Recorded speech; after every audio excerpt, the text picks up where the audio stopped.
There you go. That's Mr. William Iserman up in Lindenhurst, Illinois, and Tony Savarese is here along with Gus Publicus. And Mr. Iserman, we are, as we explained to you, we are former FBI agents and members of the Chicago chapter of the Society of Former Special Agents of the FBI, and we appreciate you meeting with us and going over your account of the Babyface Nelson incident that happened in November of 1934. Why don't you explain to us what you have here? This is a map of Barrington that is 1939, even though the incident occurred in 34, but this is kind of an overlay of what Barrington looked like. The park where this incident occurred was right off of Route 14 at the park across the street from two or three filling stations. Somewhere along the line, Babyface Nelson's car got hit by bullets from one of the agents and got to a point where it couldn't go any longer. And the agents drove up behind him, and at that point in time they had this shootout. The Babyface Nelson was over on the north side of Route 14 by the park, and the agents were over on the north side. You mean he was on the south? He was on the south side. And then Yeah, this is the south. Right. This is the north. Okay, gotcha. Okay, now my brother and I, you have to understand the conditions of the society in those days. Anything you could do to earn a couple of nickels was money in your pocket, because this was during the Depression, Right. and we had a hard time finding food, let alone entertainment.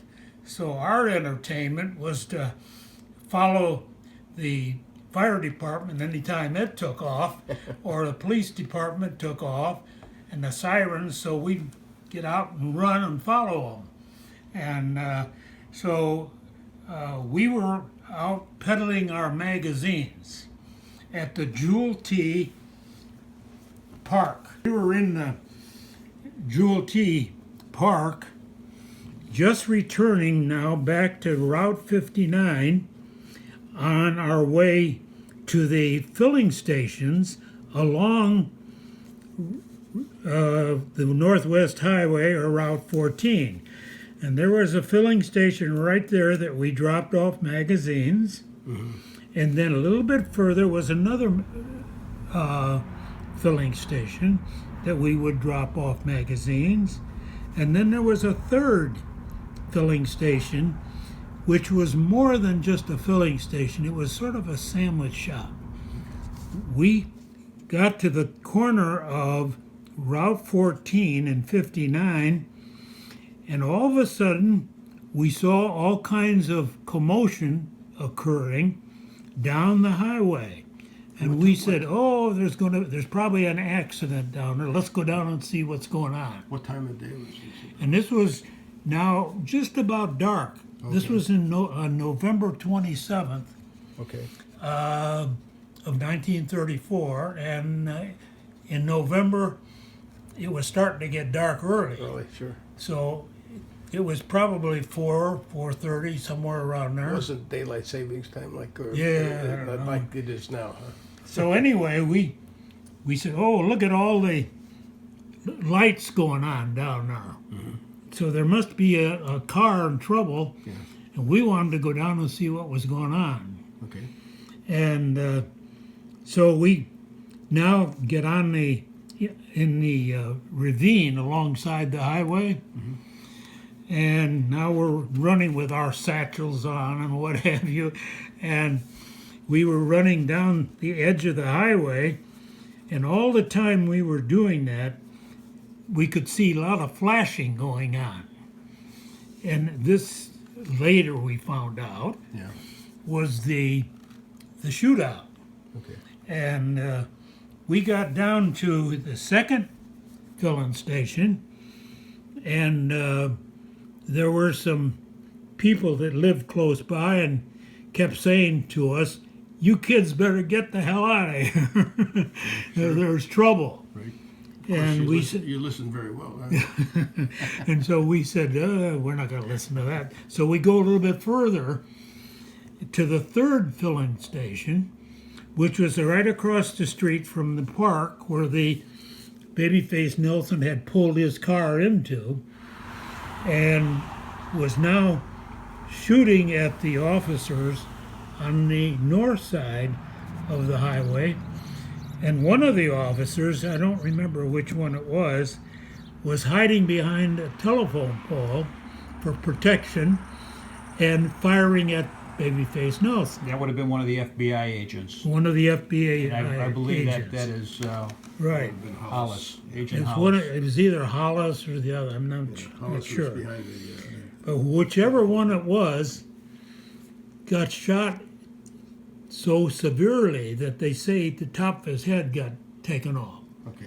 and right next to the telephone pole.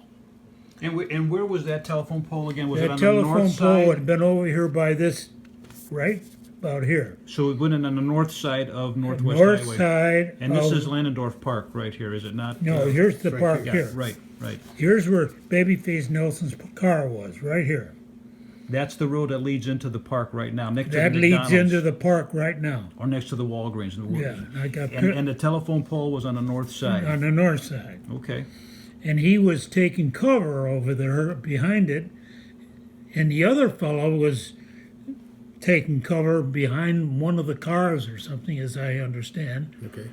and they were just firing at one another. Now, did you see the firing going on? Did you see Agent Well, we Hollis? saw the colors, we saw flashes, the or- lights yeah, flashing yeah, and yeah. what have you. It was almost dusk, probably. You probably saw some of the actual pop. Well, we actually did see an image get up in the middle of the highway, and which I later learned out was Babyface Nelson with two machine guns on either side shooting at the officers. Okay.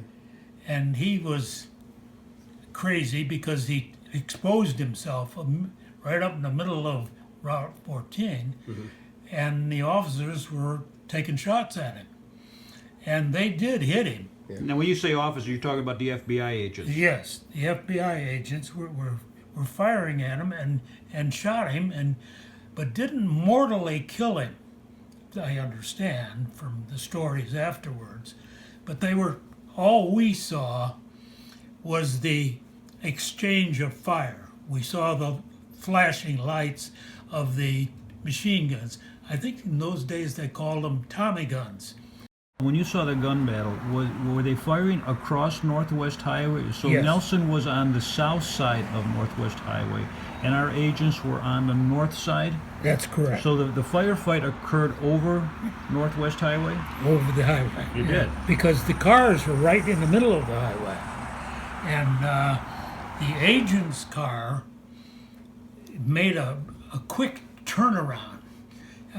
There's pictures of it somewhere. In other words, they were coming down Route 14 like here. They got to where Babyface Nelson got stopped because they had evidently penetrated his car. Right. And they got down there and did a big, quick U-turn. Okay. But their car was right out in the middle of the highway, Okay. and they used it for a shield, Cover. yeah, for a while. As far as But then they retreated back over to the north side behind the telephone pole and what have you. How many people did you see actually in this event? You saw the two agents, right? Well, we saw images. images. Okay. We didn't know who was who. How many images did you see on the north side of the street?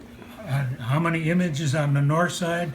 Well, there were some people in the filling station. I don't know how many, Okay, so there were but probably- more than two, I would say, 2 or 3.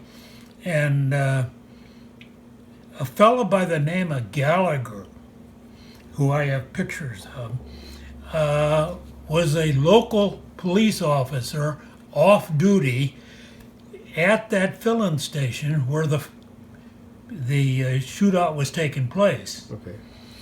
And he didn't even have his own weapon with him. So he asked the guy that owned the filling station if he had a weapon. Now, these are the stories I got afterwards, of course. Okay. And he got a 22 rifle from the guy who owned the gas station. Mm-hmm. And he got out on the highway and tried to shoot the car that the Babyface Nelson was escaping in. Which was an FBI car. That's right. Yeah. It was the Hudson The Hudson, yeah. that the agents had pulled up Right.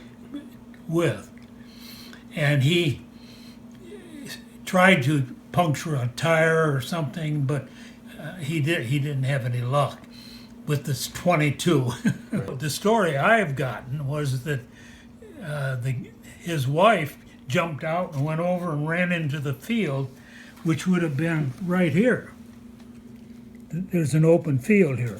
So it's actually, the service station is here, so, Yeah. and they're And they over pulled in here, right there. And then she was back over here? She went over here and hid Okay. in the field, Mm-hmm. or in these bushes, or whatever this is here, Okay. and stayed there during the gun battle, I understand. Now, the agent's car, this Hudson, these are all the stories I got later, of course. Okay. I didn't know it at the time, but his car was facing this way, was facing to the west. And so he and Chase got in the car and started, after the gun battle subsided somewhat, and started to leave the area going west on 14. Mm-hmm. Well, his wife was in the bushes over here, and he kept yelling at her, the way I get the story, to get her butt in the car and leave with him. Mm-hmm. And so she did finally make contact with him, jump in the car, and left with him. But you actually saw the car disappear westbound? We saw that. On, We on saw the movement of the car going westbound. going westbound. And that was, I think they used to call that 12 before they renamed it to Yeah, 14 yeah. or whatever it was. Yeah. Could Gus, could you see this picture here? One, that's kind of, this is the age we're talking about. So that's you, Bill, and your brother. Yeah. And you were 6 and your brother was 10? Right. It's a good example for young agents to follow, to know that sometimes you have to do things that are over and above the call of duty. And they sure did.